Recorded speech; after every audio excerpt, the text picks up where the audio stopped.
Welcome viewers. Good evening. Ni hao. Ni hao. Vanakkam. So this is the Indo-China relationship, the way beyond. இதான் வந்து இப்போ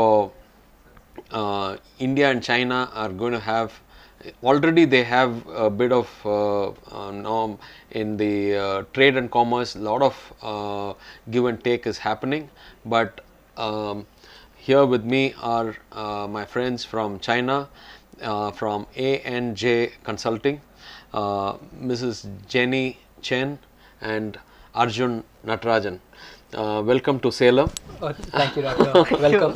Hello, and ni hao to the viewers also.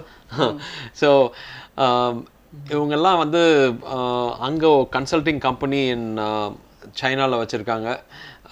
இவங்க சேலம் வந்திருந்தப்போ I wanted to get சைனாவை பற்றி அவங்களோட inputs டைரெக்டாக என்ன சாப்பிட்றாங்க, அவங்களோட எக்ஸசைஸ் ஸ்கெட்யூல் என்ன, எஜுகேஷன் என்ன, பிஸ்னஸ் எப்படி இருக்குது, அங்கே எப்படி இருக்குது, நாம் வந்து அவங்களோட டைப் ஆகணுன்னா என்ன பண்ணணும், இதெல்லாம் தான் நான் கேட்க போகிறேன். அண்ட் அவசியம் பாருங்கள் அண்ட் ஷேர் பண்ணுங்கள். So the first question Jenney is where in China are you from and what is your background? Okay, so where I'm from actually is similar to Tamil Nadu. It's south of China. Okay. So province called Zhejiang. Okay. And I'm from Wenzhou, which city is more entrepreneurialized. Okay. And I'm from also business family as well. Oh. So I do my company. Since I'm graduate from school, and then I go to Zhejiang University for MBA. That's where I met my partner. Okay. Yes. Lovely. So the university you said is in which country? The MBA you did in China or? So the school we studied in for the MBA. So it's a joint consortium of 3 business schools. Oh, okay. So we have a French business school, a Chinese business school, and an American business school. Oh, okay. So together they offer the MBA program for a global perspective. Okay. So I did it from the French business school, and she is from the Chinese school. So Oh, we get okay. to experience each of the schools over a span of a 1-year program. Wow. So you get the culture and feel of all 3 different countries. Definitely. That's good. As far as education is concerned, what percentage of people are educated there in the city and in the rural side? I think for college, it will be, I think can cover 70 to 80. Wow. Yeah, that one. Especially for city, I think can cover more than that. Okay. Only because in China also we have very developed cities and province, but we do have some undeveloped as well. So Okay. compared to that, developed will be much higher. Higher, okay. So education levels are far higher. She says about 80 to 90% of the people are educated to a large extent. So that's glad to hear. And now what is the perspective of an average Chinese person have about India? Oh, actually, I feel not only Chinese people to Indian people or to India. I think both way will not understand each other very well. Though we are neighbors so long time and we are so big countries. We said China is dragon, but here is tiger. So India, the tiger will be wake up. I think already wake up, right? So for us, it's I think now still need media channels to communicate and people will understand more. Because to now, very limited. But since last year, I noticed Indian movie, Bollywood, very popular in China. Oh, okay. Yeah, when you mention India, wow, Bollywood, Amir Khan, everybody know him. So it's nice. This is good start actually. Okay. Yeah. That's good. So through movies, through culture, if Yes. we start mingling and understanding each other, that's better. So now the lot of similarities in culture exists. Yes. Food habits, we eat rice. Now we have also started eating noodles. So what is predominantly in your plate in the morning, afternoon and evening? What is your kind of food which you take? Because we also want to become as lean as you and fit. Yeah. If possible, even the skin tone. I do believe Indian girls have this similar. Yes. Actually, for us, I cannot say Chinese food is the most balanced or most healthy in the world, but will notice this. We have conscious more. So for the breakfast, lunch, and dinner, I think the food actually not all the ingredients will be not that much difference. Okay. But what I feel is the time is very different. For us, the breakfast will be 7 to 8 o'clock. The perfect time is 8 o'clock. But here it's 10 or 9. Yeah. So it's a little bit late for us. Because you mentioned the outfit as well. So I think the major part is not because what you are eating. And actually, is for my notice is the dinner time is too late.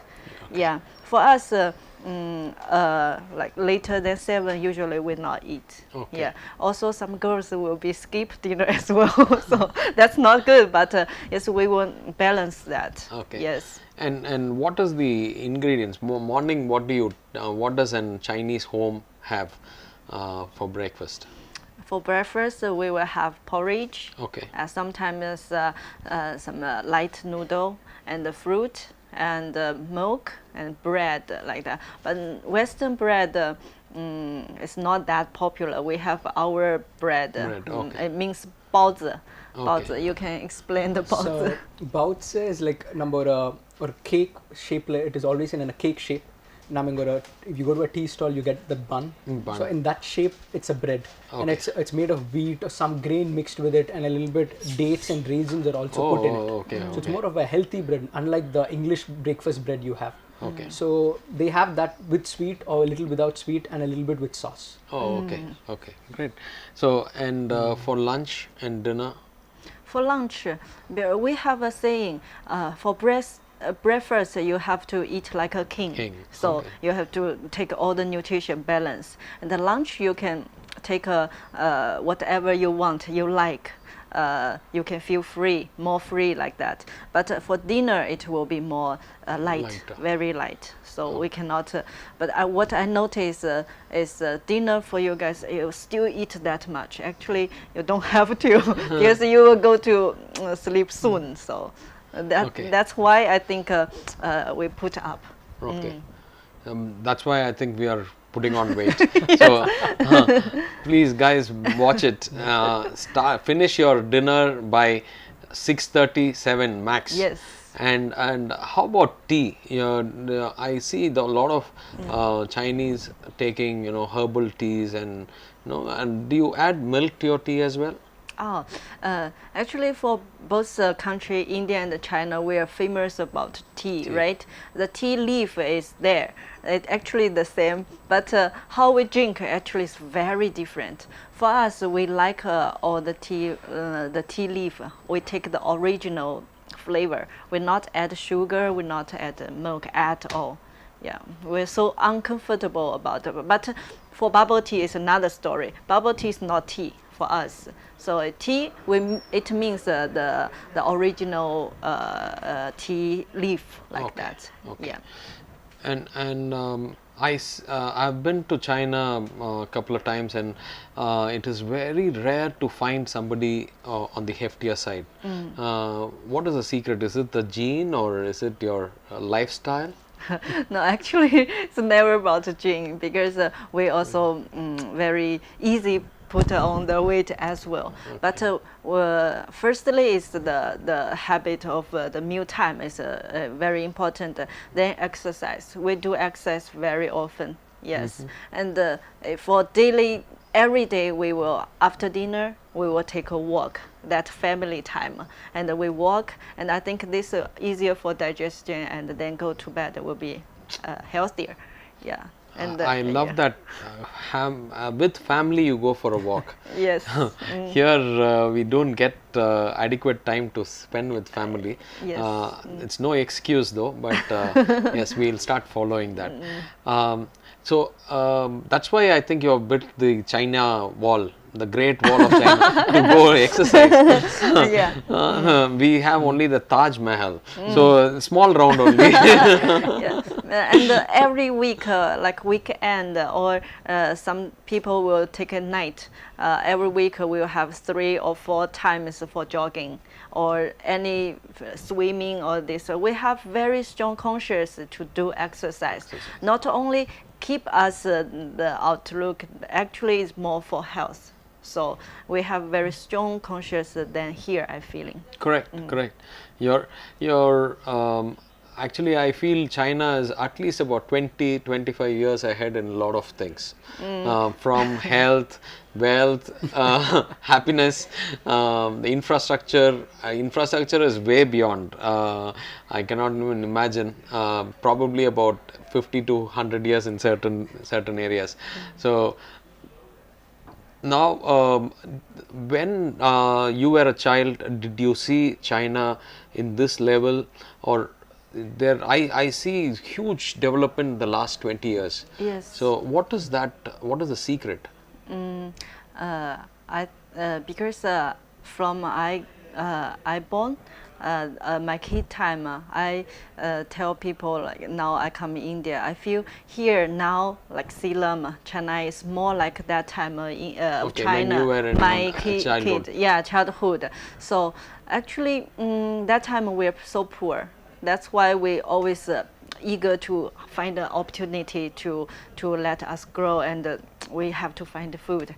So that time. I feel like everybody is eager to make money and to grow, and also the government help us to you have resource and help you with entrepreneur. That time nobody knows it's entrepreneur. We do trading. Okay. So yeah, we don't have the conscious about anything but to make money. Okay. Yeah, but government will be very helpful at that time. Okay. Yeah.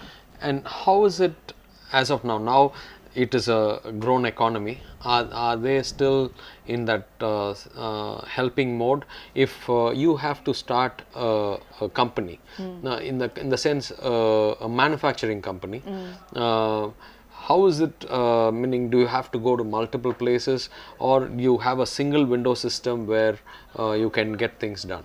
Oh, okay. So for this extent, actually, China now, I don't know other province or city, but in Hangzhou, where I'm from, Zhejiang province, actually, they are now moving to very high technology based, and also for all the procedure, maybe he experienced the ones with me, and everything will be submitted online. And also, if you at last all the things get approved, then you only have to go there for one time and one window. You can get all the things done. And they have very strict policy. The most you only can come once. So all the people come there. If the twice time you go, it means they're not doing the job done. So it's their problem. They will have a window. You can complain there. So why they let me come the second time? Then that officer will have problem. Oh. Yes, very strict one. To simply put, they take our feedback. Any person going into the government office to submit, they take the feedback very seriously. And even if one person complains that all the government officers are slow, then the higher officer really takes strict action. So they don't want you to come back and resubmit it again. So they'll have printers, scanners, facility, all internet facility available right in the office, all for free of cost. So in case you missed printing out a document, in case you do not have a document, have it ready. You can do it right then and there and submit just on the opposite side. My God, Yes. amazing. Now, now getting to your, your firm, A&J. What does A&J mean? All right. Okay. So any Chinese company in China should have a Chinese name. So, and since we are a foreign company or an international company, so we also are required to have an English name. So A&J Consulting International is our English name, and A&J is being the two co-founding partners of the company, Arjun with A and Jenney Chen with J. That's what A&J stands for. And being a consulting company, Consulting International. Okay, Hangzhou. Yes. Hangzhou, right? Yes. Hangzhou is, I understand, is Alibaba's headquarters. Yes. That's right. So you're in the epicenter of things happening there. Yes. How is Jack Ma ji? Have you met up with him? Have you seen him? Because I have seen humpty number of videos of his. He's an amazing person. Yes. Yeah. So your first-hand flesh and blood. Have you seen him? For me, like this distance, no, but on the stage, yes. Okay, that is itself is enough. Another thing is, though we are founders in this venture, in this consulting venture, she also has another company that she runs. She's been an entrepreneur for 10 years in China. Okay. So we don't feel like we are a new or a startup company. We have been into the business industry for a very, very long time. Okay. So in the other businesses venture she has already gotten contracts from Alibaba. Oh, okay. So maybe she has not personally interacted with Jack Ma, but she has definitely met the other co-founders of Alibaba. Alibaba. Yes. Okay. Yes. Okay. Yes. So now Hangzhou. I've not been to Hangzhou. I've been to that province. So Shanghai is in that very close by. So what is their focus? What is the core area? I understand that China has got specialities for each area. All right. What is Hangzhou's specialty? Hangzhou, Apart from A&J. Hangzhou now, because Alibaba and actually Hangzhou have a lot, many IPO companies of very huge one, big one there. Because Alibaba, they cover so like They are like banyan tree. Yes, yes. So actually, very big ones all in Hangzhou. Like I noticed in Indian market, we saw the security system, Haikang Vision, Dahua, this kind of all actually all from Hangzhou. Okay. Yeah, though Hangzhou now we are more green city, so we're not in Hangzhou. There are no manufacturing companies anymore, but all the headquarters and the high technologies all there, consulting companies all there. So all the finance, all the IT companies are based at Hangzhou. Yes. It's like the next Shanghai in the making. Well, you can say that, but we always in China we call it Shanghai it's like the New York of the East, and Hangzhou is also known as the Garden of Shanghai. Yes. Because Shanghai, everywhere you look, it's always tall buildings, skyscrapers, and in 1 hour by high-speed train you come to Hangzhou. It's a very scenic city, so it has all technology, but it doesn't have that many skyscrapers like Shanghai. Okay, now we'll tell the Bollywood people to come and shoot over there. Yes, definitely have. Amir Khan, whom all you want to tell. Yeah. First one will be Amir Khan because he's so popular in China. Okay. Okay, right, good. So Amir Khan ji, you can note this. You are a very popular person there, and now in terms of A&J's vision, what is that you have in mind for the near future and the far future? One thing we have noticed between India and China is our relation. Though we've been neighbors for a very long time, our political, our economical relationship has not been that close. Meaning India is more closer to the US, more closer to Russia, Singapore, but not that close with China. So what we feel is that we want to take businesses between India and businesses in China to have a bilateral trade, bilateral exchange. So our focus is money and profit as a company is one side, but we want to bridge the business gap between both the countries, and that's our long-term vision. Okay, so in that, suppose now I'm wanting, I have a kind of medical equipment manufacturing company. How do I shake hands with a Chinese counterpart there? What help can I get from you? So we are connected with the governments in China, at least in our province. So that province is in charge of all the medical equipment manufacturing companies and responsible for their promotion, their development, their global expansion. Oh, okay. So we directly deal with the state government in China. To highlight that, we recently jointly hosted an expo or an exhibition called Medical 2019 in Chennai with the Chinese state government. Oh. So to showcase all the medical equipment manufacturers and new products to India. So this is to attract and showcase what China has to offer from our state to India. And we received a lot of positive responses from Indian hospitals, Indian buyers from the medical side. Okay. So to answer your question, we can connect you with the business companies there and with the government and see, what kind of best strategy suits you to enter the Chinese market. Okay. So that would be in terms of tying up with the equipment companies there for the know-how. Yes. And also bilateral trade. Definitely. Okay. So viewers watching, the connect could be with the government of China or with the entrepreneurs in China, vis-a-vis over here with the governments of India, central state governments and the entrepreneurs directly. Definitely. Right. So and their focus area is medical equipments, IT, infrastructure and metal metallurgy, manufacturing, metal manufacturing, recycling and stuff. So they are, your vision seems to be very clear and focused. Now between the two of you, which areas do you focus on one particular area and you do it? What is your core domain and his? Oh, for me, actually, we do what the things we're good at. For me, I have a Chinese side, the resource. So Chinese side, I will deal with my Chinese people. So Okay. he will help the Indian side. So because we don't have that much time to explore each other's country. So Okay. firstly, we have to do what we're good at yet. Okay. Okay. Good. So your experience. Now you've got now you've been, this is the second time you're coming into India. So how do you feel, your gut feeling?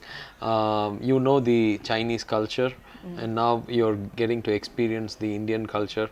How do you feel the marriage is going to be?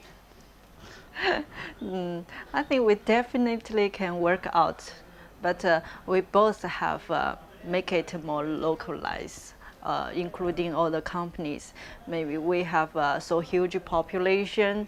Our environment nowadays just the earlier China. So for us, it's here's more like time machine here. I back to my childhood that time. So I can see it's developing, and I do believe India will be spend less time to reach China nowadays. Now the infrastructure, because nowadays all the talents, all the technology will move it faster. Okay, good. So how is the the language barrier? Now when I visited China, the one difficult challenging thing was language, and the other is food. So how is it evolving now? Okay, as a foreigner, I believe I can best answer that question. At least in the developed side of China and the eastern coast, especially in cities like Beijing, Shanghai, Guangzhou, Hangzhou, So every public sign, let it be a road sign, a metro subway line, all of them and the maps have the Chinese version, and beneath them they have the English script written. So for foreigners can read and understand where to go. So why they are doing this is to attract more foreigners and to make their life very convenient. And see, definitely speaking Mandarin is not very easy like speaking Korean, French, or German. It's I would say it's one of the difficult languages to learn, and because it's a very high context language. And for me, I do speak a certain amount of in a casual setting, I speak some amount of Mandarin, but on a formal setting, I still have a long way to go. So there are times I use a translating app. There are times, if they do not understand, you have to show them a picture of something. That's how a lot of foreigners get around. And for the food, it's very subjective. And if you're someone who cannot tolerate spice, or you cannot tolerate a lot of meat, then you would miss out a huge amount of the Chinese food. It's not something very dry. They have a lot of sauce in it. They like it with a lot of soup. They don't like eating plain noodles, a lot of soup-based noodles. And fresh food, they always prefer fresh food, not preservatives, not junk food like your McDonald's and Burger King. So that's something that I've noticed. Okay, so you feel it's more healthier? Definitely, I would feel compared to the Western countries and European countries, that Asian food in general is much, much healthier. But in India, why we don't see that is we feel we are more westernized. Though in China, they are much more westernized than us, but they've still kept their strong culture intact. And here, we feel, at least personally, I feel our next generation, take my nephews, my aunt's kids, they are losing more on the Indian culture to the Western culture. So viewers, especially youngsters, please watch this very carefully. Please keep your culture and values intact. So when it comes to values, I want to know, how is the value system in your home setting? How, meaning now here in India, now I see a huge transition in value systems getting eroded. How is it there? I hope I understand the question. Meaning the younger kids now are more to technology and this thing there.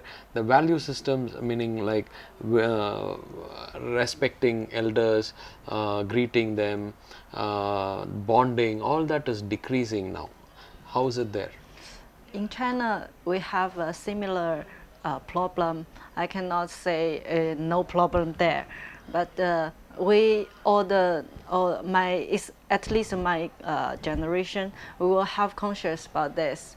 I will teach my son on the table, if the elder didn't start eat, you cannot touch your chopstick. So he will know that. And also, we will teach them how to respect all the things, not only for elders, also take care of youngers, and also respect. Sometimes I even let my son know. Sometimes the ant is walking there. You cannot, you cannot do that because you cannot kill them, because they have the right to living in the world. Correct. Yeah, that's how he gets. Okay, we have to respect everything on the world. Because I said he's not harm you, he's not will kill you or anything. He didn't do that. So you just leave them there alone. Yes. So nice, so nice. Good. Now coming to the bilateral governments, how is the interaction between India and China as in the government level? Because now I see huge difference of opinion between US and China. How is it with India?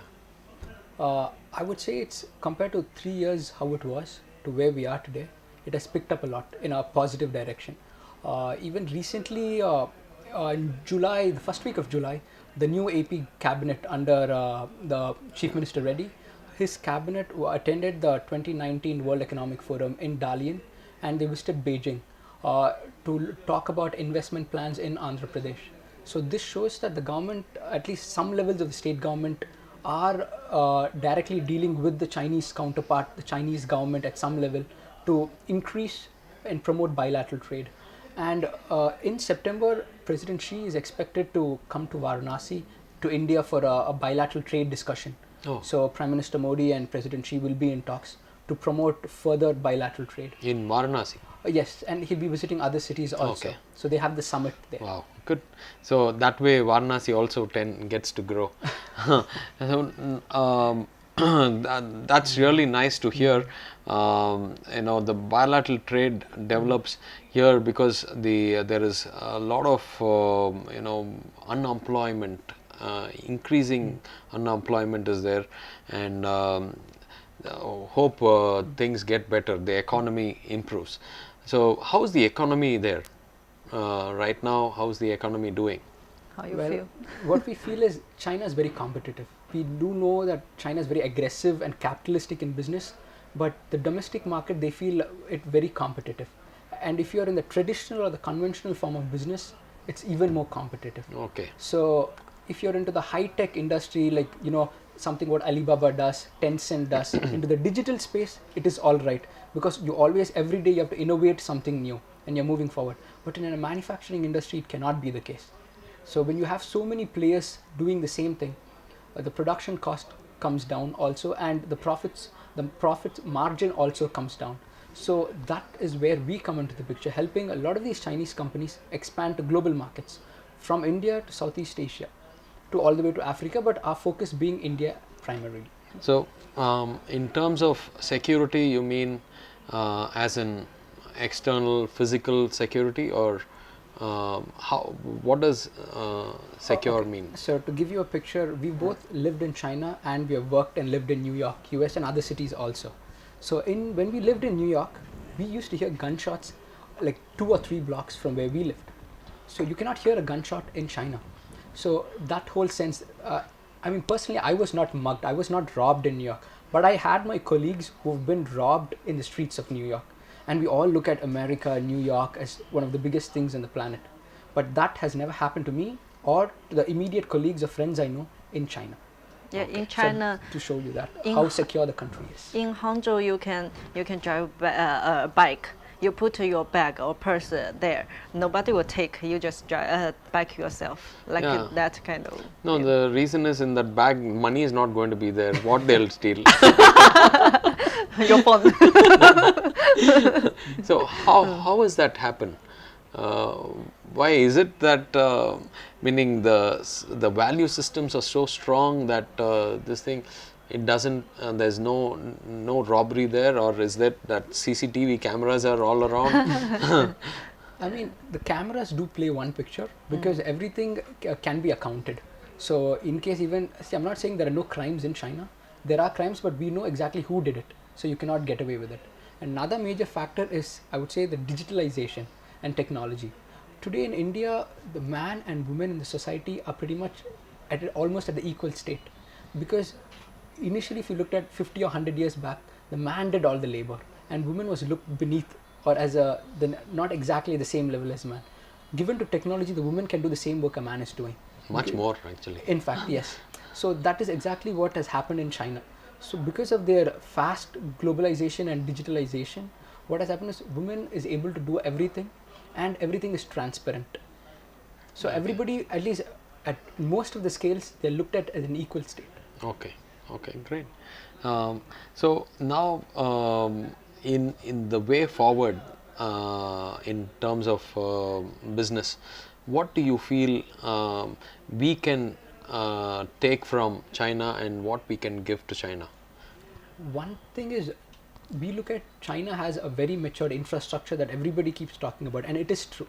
They have a very, very developed infrastructure in a logistics and telecom network that India is far behind on. But where India excels more than China is IT and the medical infrastructure.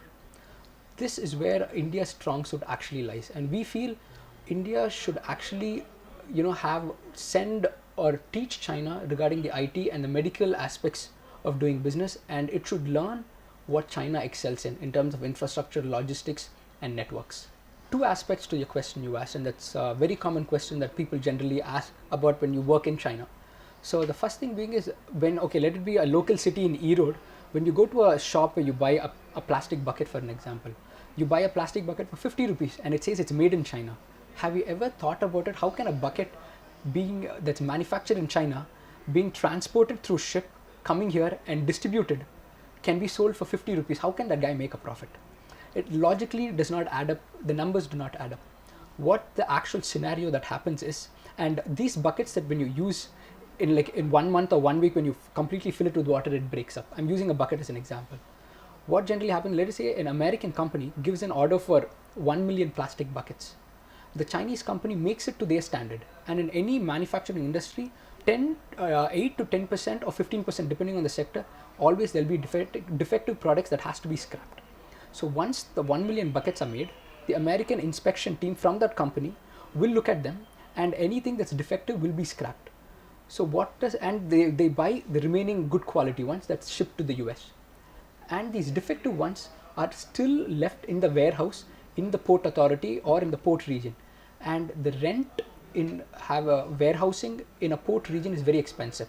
It's almost 5,000, depending on the container size, $5,000 per day. Oh, so what does these companies do that make all of these products? Though they know they have a defective product, they cannot just dump it. It's waste of money. So what they do is they call some traders living in Guangzhou, in Yiwu, in different parts of China. And generally most of these calls are made to Indian traders, because Chinese know Indians are very price sensitive, so they, as long as you offer them cheap, they'll buy it. So what this Indian trader does is he will not know what is in the container. He'll just know it's some manufacturing product. He'll take $10,000 in his bag and he'll go and he'll meet the company guy and he'll say, okay, I'll buy this product for, let's just say, $10,000. Maybe that product is worth more than 10,000. But the Chinese person doesn't have the bargaining power, because every additional day he spends in the warehouse in the port region, he has to pay almost 5,000. So to find another party willing to buy it, it'll take at least 3-4 days. So whatever price the Indian asks, he gives it to him.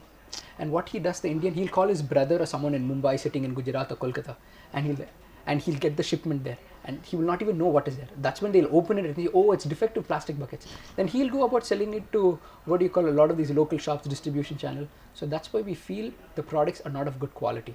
In fact, when any kind of an order or a business proposition is given to a manufacturing company in China, they will make it to the standard you ask for, given to the price. Right. And these traders in between are the people who are actually diluting the market. And we want to make that mainstream. If the Chinese company can come here and manufacture, it changes the whole system completely. Okay. Okay. This is, I don't know whether you knew of this perspective, what is prevailing in India. If there is, they have a meaning. I have visited China, so I know the best of products are made there. And in the same this thing as he said, no, the defective or not so good products come into the developing world. So that for the viewers purpose, I wanted to ask this question. So what are the other great markets which are having traction on China? Well, in fact, now every market wants a piece of China right now. The reason being is the US-China trade war. So US is a very, very big economy, and the next biggest economy is China. Now China is losing a lot on the US market, and because of a lot of regulations the Trump administration is passing. And India is trying to capitalize on that. Vietnam is trying to capitalize on that. West Africa is trying to capitalize on that, and a lot of other Indonesia, Southeast Asian countries. But the Chinese market is so big, so every it can cater to everything, all of them. So that's why governments, companies are working with the Chinese authorities and companies to have them come set up here. And one thing is, there is this story, not I wouldn't say a story, but a talk we have in the business world. I mean, we all went to US, we all look up at US because of the innovative ideas, invention. Then China became a superpower. We look at China because of its technological sophistication and operation. Now India is emerging, and the entire world is focusing on India because of its market potential. So Chinese want a very big market like the US, and the only similar market close to the US at some level is India, not Indonesia, not Vietnam, not West Africa, not Cambodia, India. So they are more favorable to come to India, but there is no direct channel and an easy way to come to India. Navigating the Indian business environment to each state is very different, and you need professional services like us as a consulting company to help them out navigate and establish in India. Okay. How now with your experience, how do you feel this whole thing is going to be? Do you find it meaning which is tougher? Is the Indian market tough or the Chinese counterpart tough? Probably I can give my thoughts, and Jenny, you can add on to it. Doing it in China, B2B businesses are always easy. We do not do B2C, meaning that we only focus business to business. We do not do business to consumers. So in that case, whether let it be in India or let it be in China, it's always easy because you don't have to have a distribution channel to do anything. What we feel is, if you, from an Indian company, if you want to go to China, depending on how much of resources and financial capital you have to invest, but the easiest route to go is have a joint venture with a Chinese company, because they will already have certain resources, probably a market share, or probably they already cater to half of China. So, and you bring the technology. So that is something that we work around. But in this case, we always notice Chinese bringing in the capital and technology, and the Indian company helps you navigate the Indian market and do the distribution. So in that case, there is a lot of potential that can be picked up, and there is a huge amount of companies that are hungry to come to India. And in fact, we also have to understand, just because India needs foreign investment, it cannot completely take it from China alone, because that would become it'd be highly monopoly, and that would actually be bad for the Indian economy, because we are not promoting the local traders, local manufacturers. So that is not a good thing that any government should not do. We have to find a balance to have foreign investments from China, from Japan, from any countries to come in, and also find how they can work with indigenous or local manufacturers also to develop together. We have to find, the government has to find this balance. Okay. Okay, so you see potential for Indian markets to have for medical equipment manufacturing in India? Yes. Okay. Reason being is, we spoke with a lot of hospitals, big hospital chains in Chennai during our joint visit with the state government, and what most of them felt is that the money they pay to GE or Siemens or any other company, it's very expensive. And in fact, in Salem, to address to the local, we do not have a PET CT or an ultrasound in that case. This, if a Chinese manufacturer can make it, generally it's 1/3 of the cost, and of the similar standard, similar output resolution for an ultrasound machine. Then what happens is, even in Salem or in Erode, that kind of equipment, that kind of machine can come into it, and everybody, all the local people do not have to go to Chennai, do not have to go to Coimbatore or other places for this. It increases the convenience, and the price is cheaper. Okay, so in terms of trustworthiness between Chinese and Indian, what do you feel we need to work on as an Indian? What are the things we need to work on to gain your trust? I cannot say what kind of improvement have to be here, because I feel this more culture stuff, and you guys, I think the most people good at bargaining. So Okay. this really we cannot used to. So we have saying, how much you pay, how much you get. So if you ask for lower price, you cannot expect good quality. Yes, so everybody should know that you cannot bag here, but your quality you need is here. So we have to know that. But sometimes Indian, they don't have good experiences. Okay, you ask for this money, but you expect this quality. So both sides, they are not Matching. yeah, certified actually. So. Okay. We have a saying, Doctor, Indians cannot live without a bargain, and Chinese cannot live with a bargain.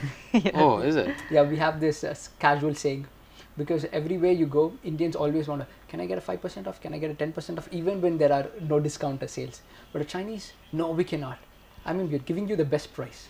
We cannot reduce it anymore.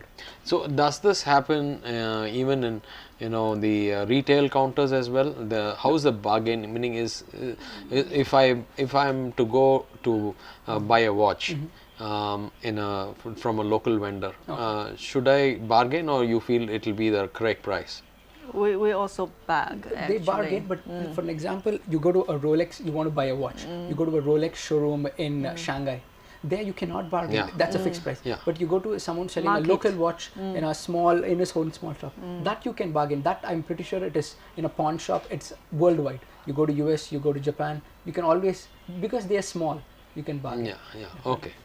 So the culture varies here too as well. If you're going to the similar Rolex showroom here, it's You go to mall, you have no chance to bargain. Correct. Yeah. Correct. But one thing I noticed personally in China was, here you go to a tender coconut store, a fruit shop, local fruit shop on the street. We try to always bargain price. If he says 150, no, I'll give you 120, I'll give you 130, or I'll give it to you 100. There is that.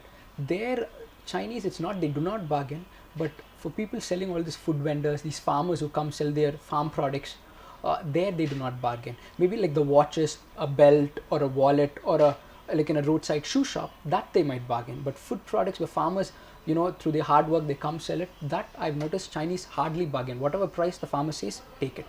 Yeah, even if it's older people, like 70 or 80 people, they sell whatever the food is. Somebody just give the money. So nice. Yes. So nice. and there is always lookalike watches, lookalike bags, Louis Vuitton bag available. So how does that meaning, is it manufactured in the same Louis Vuitton factory, or is it how does it come out in the market like that? Okay, so one thing we have to notice is all your luxury companies such as Louis Vuitton, Prada, Gucci, and Valentino bags, shoes, handbags, all of them, though they are Italian and French companies by large, but the manufacturing company is actually owned or run by a Chinese in large. Okay. Let it be in Italy or in China. So these are authorized makers for those bags and those companies. So those are legally done and official brand recognized. But since all of the designs, all of the blueprints, the technology blueprints comes to China, because the manufacturing is done legally in China, so they get leaked. So and there are a lot of other companies, local companies, because the blueprint, the design print gets leaked. So they make copies of it and they sell it by large across the globe. Okay. So because the Rolex watches and all, it's very, very tough to make out whether it is a lookalike or original. So at least it will be about 70-80% of the normal, meaning normal make. The lookalike, the feel of it can feel that. If for a Rolex watch, it can feel the same, it can look the same, but it will not function the same.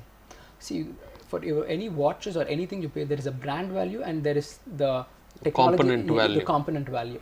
So the component value is also high. So for them to actually reciprocate that same quality and precision a Rolex makes, even close enough, let's not talk about 100%, even 50% of the component and the mechanism in a Rolex watch cannot be copied by, let's just say, a $500 watch, a copy of a Rolex that's made in China. It's not the same. Okay. It might feel the same from a distance, but when you wear it and you see it, it's not the real white gold. It's not, you can really see the difference. Okay. So now when you say facilitating businesses, now when a Chinese counterpart comes, and to what level do you facilitate? Meaning, food, is it okay with you? In the Indianized Chinese food, is it okay with you? Yeah, I'm okay with that. But we have some people, they only have, we call it a Chinese stomach. So they cannot get used to Western food as well, not only Indian food. I just get I have something I like. Okay. I don't like, but I'm okay with. I can survive You can for survive, 2 no? months. Oh, 2 months you Yes, can yeah. survive. Wow, that's good. In Chinese this thing for me, if the Indian food is not there, and it's quite tough. I was in Wenzhou, one of the 4-star hotels, and even in breakfast, it was a lot different. Yes. No, I could only take the bread and butter. Yeah, that's all. Maybe porridge. Everything's so So different. very different. So I'm glad that I was having dinner with you all guys, and you were saying, yeah, it is at least 85% of Chinese. So I'm glad that we are somewhere close by, and we could have asked the chef to fine tune to your taste as well. Now, the reason why I asked this question was for the Chinese business travelers. You need not worry. We have good, nearly good Chinese food Yes. available in India in most parts. If Salem can have it, the places where you're visiting definitely can. What does a Chinese business traveler want usually? What are the things which he wants? I understand, I am told that Japanese businessmen love golf. So then, and they are also very much time conscious. They are very punctual kinds. Similarly, like that, what are those top 5 things a business traveler wants from China?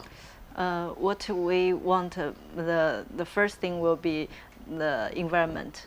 It will have the clean water, clean here. I heard some friends, they go to India for business. They cannot leave the hotel. So they meeting people in hotel, the lobby, and they eat in the hotel. If they go out, they think, oh, the street is so messy. Like, we cannot get used to that anymore. Yes, that's the thing. The reason being is, it's not in China you don't have street foods. Everybody eats in fancy hotels. You have street foods. Like in, I noticed in the US and in China, all the street food need food licensing, food Yes. certification. It has to be of certain standard. In here, when you walk down the street, all the local street food vendors, they can cook in any standards they want. So the hygiene of the food is highly compromised. There, if they don't have this kind of hygiene in cleaning the dishes, producing the food this way, their license is revoked. And when you don't have a license that way, people in China or in US will not come to your restaurant. Automatically your profits decreases tenfold. We have very high conscious about sanity. This is our very big difference. I notice at home, outside as well. Yeah. So, Indian viewers, this is a big message for you. Cleanliness is the topmost priority thing they look at, and also the next is security, right? The security aspects as well. Meaning by and large it's because of our CCTV cameras, the police is watching. That's kind of improving, but then cleanliness is so very important. Okay, this is a good point we need to focus on. So how's the drought levels there? Because here Chennai was 0 on water some time back. True. So is there some problem like that? I would personally say that the public do not notice that problem, because in India, by and large, you can have your own borewell or a rig vehicle come take groundwater of your own. In China, an individual cannot go have his vehicle drill down and extract groundwater. All their water supply is controlled by the state government or the central government, depending on the province you are from. Oh. So in that case, the amount of water level and water harvesting is monitored by the government, whichever level of government that is. And they have a strong amount of the monsoon rainfalls, and the rivers are generally they're not dried up. There's always you call the perennial rivers, a year-long flowing. So I've never seen them dry up, at least the regions I visited in China. But here you go to Trichy, you just go around the Kaveri belt, you can see almost 87% of the river is completely gone. But there you don't notice that. So tell me, how easy is it to settle in China? Easy meaning, in terms of the paperwork, it's a lot complicated than let it be US or let it be Australia that we go to. But the cultural adaptation is what I would say it needs more attention to, because the Indian culture is very different and the Chinese culture, we have a lot of similarities, but but at the very fundamental level, we have huge differences. Let it be eating by hand with chopsticks, how we present ourselves. Chinese are very conscious about how the outlook and presentation. We are more a little casual. It's not something that's bad or incorrect. It's just cultural shocks and cultural differences. So, and we don't have a sense of time. For us, time is not a big factor. For them, everything, every minute counts. So by and large, if the cultural aspects can be accommodated and can be worked with you, then anybody can call China a second home. Wow, great. Well answered. Really nice. Yeah. So I a get lot of tuition is impressive. happened, I guess. Yeah, from the last interview to now. Excellent. So how much marks do you give to Arjun for the presentation? I think, yeah, 95. Oh, wow. So there's a lot of learning which has happened over time, and health, wealth, and happiness Yes. is our primary goal for every human or every living thing in the planet. So for that, I understand that China is focusing a lot on these health, wealth, and happiness. In terms of happiness, I want to know what do you concentrate on, and what is the government's contribution for a fulfilling life? For us, because now material we all get, I think we don't have to worry about food or what will be no clothing. Actually, now we are more focused on spiritual, and the time, the quality time spend with the family. Oh, This is lovely. very important. Not only your kid, also your elder generation as well. This is very highly emphasize all that. Yes. Okay. So that is on the personal front. What is the government's contribution to, meaning have they felt that because you all are so time conscious, your efficiency levels are so high, I'm sure the stress levels also are high as well, Yes. from youngsters to the older Yeah. generation. So how is the government balancing? In China, every age you can have your fun and you can have your own life. You don't have to sacrifice for anybody, and the government will be create the environment for you. For example, the elder generation, like my mother's age, they can every night they can go to the park to have the we call it square dance. Yeah. Yes. I've seen that dance. Very Yes, nice. yeah. Then for us, the younger generation, they will one community. They have all the empowerment. Our roadside, they will can have the jogging road for you. So just everything they just create for you to easier to do exercise. And for example, in the morning, you can very easy to go to a park to practice Tai Chi. And for kids as well, they will in every community they will create something for every age. Okay. Yeah. So I'm sure there's a lot to learn from China about the fulfilling life, the environment, the ecosystem. What do you want to tell to the viewers of India and China and the global viewers as well? I think we're living in different culture and environment. I think the most important part is to respect each other, including all the culture, including the habit. Maybe you not get used to that, but you still have to respect. This is respect yourself actually. This Perfect. most. So how do you say thank you in Chinese? You can say 谢谢, right? 谢谢. Yeah. Okay. 谢谢. 谢谢 for your time, for your precious time with us in India, and so much we've learned, and we've shared to the world as well. Thanks a lot, Arjun, for your time, and Jenney as well. So we hope to catch up with you next time, with Jack Ma also. Maybe. Thank you for having us again, Yes. Doctor. Thank you. Yes. Thank you. It was wonderful. Yeah. Viewers, again, thanks for being with us on NAMMAVAR Nigalchi, and you keep watching NAMMAVAR. You have different people coming. Already we've got foreigners, like the Mauritius health minister was here. I've interviewed them, and now from China.